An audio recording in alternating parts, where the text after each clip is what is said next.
500, 3500, 3500, তারপরে কি যেন হয়। বাড়া আমার মানি ব্যাগটা গেল কোথায়? লেওরা এই বাড়িতে কিছু রেখে আমি শান্তিও পাই না। দাদু কি হইতে? আমার মানি ব্যাগটা কোথাও দেখেছো দাদু ভাই? ওর ভিতরে এই মাসের বাজার করা 3000 টাকা ছিল। মানি ব্যাগ কই দাদু? আমি দেখিনি তো। তাহলে ভোদার বাল আমার মানি ব্যাগটা নিলটাকে? এই নাও দাদু, এই মাসের বাজার কত টাকা? এ কি দাদু ভাই, তার মানে তুমি আমার টাকাগুলো নিয়েছিলে? হ্যাঁ, আমি তোমার টাকা নেইনি, এগুলো আমার টাকা। তোমার টাকা মানে? এতগুলো টাকা তুমি কোথায় পেলে? কোথায় আবার পাবো? আমি কাজ করেছি, কাজ করে ইনকাম করেছি। বালা অত কিছু জানার কি দরকার? আপনি টাকা দিতে নিলে নাও, না নিলে গাল মারাও। না না দাদু ভাই, নেবো তো। আরে হ্যাঁ গো, শোনোই না কি হয়েছে। কাল রাত্রিবেলা আমাদের পাড়ার ঘনাদা আছে না, মায়না নিয়ে বাড়ি ফিরছিল। আর তোমরা তো ভালো করেই জানো আমাদের গ্রামের রাস্তার যা অবস্থা, এক ফোঁটাও আলো নেই।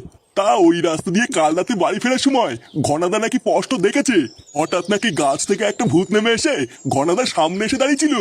আর সেই দৃশ্য দেখে ঘনাদা তো ওখানেই অজ্ঞান হয়ে যায়। কিন্তু আজ সকালেই জ্ঞান ফিরতেই দেখে ঘনাদার পকেটে আর 1 টাকাও নেই। কি বলো কি? হে, ভূতে কি তাহলে ডাকাতি করলো নাকি? আরে না, এটা কোনো ভূতের কাজ না। ও দেখো গিয়ে, এটা নিশ্চয়ই কোনো চোর ছিনতাই বাজের কাজ। এ কি রে বলা, এগুলো কি শুনছি? গ্রামে কাল রাতে ভূতের ভয় দেখি চুরি হয়েছে? হ্যাঁ রে, আমিও তো তাই শুনলাম। এর লেওরা কোন শান্তি ছিল এরকম করছে বলতো? বানার বাল ওর কি পাবলিকে চোদন খাওয়ার ভয় নেই নাকি? আচ্ছা পল্টুদা, হতেও তো পারে যে ওটা সত্যি করেই ভূত ছিল। ভূতের পুঙ্গা মারি পাড়া, আমাদের গ্রামে নাকি আমার ভূত। তুদির ভাইটা আমাকে চিন্তাই করে দেখাস না, দেখি গাড়ি কত দম। হুটু, তোকে চিন্তাই করলে তো তোর পকেট থেকে তুফান বিড়ি আর দেশলাই ছাড়া কিছুই পাবে না। হ্যাঁ বাড়া, তাজা বলেছিস। পল্টুদা কি ভাবছো এত? ভাবছি যে গ্রামে আবার আরেকটা নতুন কেলেঙ্কারি শুরু হলো। আচ্ছা যাই হোক, চ ক্লাবের দিকে চ।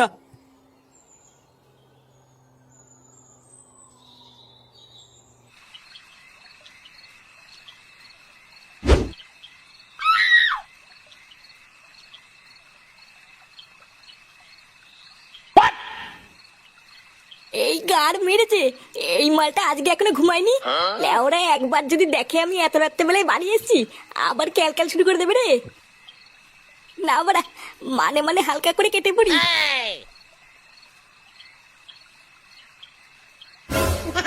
কিরে বাজে কটা? চোরের বাচ্চা, তুই আর শুধরাবি না বল। ঢ্যামলা চোদা, সেই সকালবেলায় বেরিয়ে এত রাত পর্যন্ত কোথায় ছিলিস তুই? কোথায় আর থাকবো? এই ক্লাবে ছিলাম।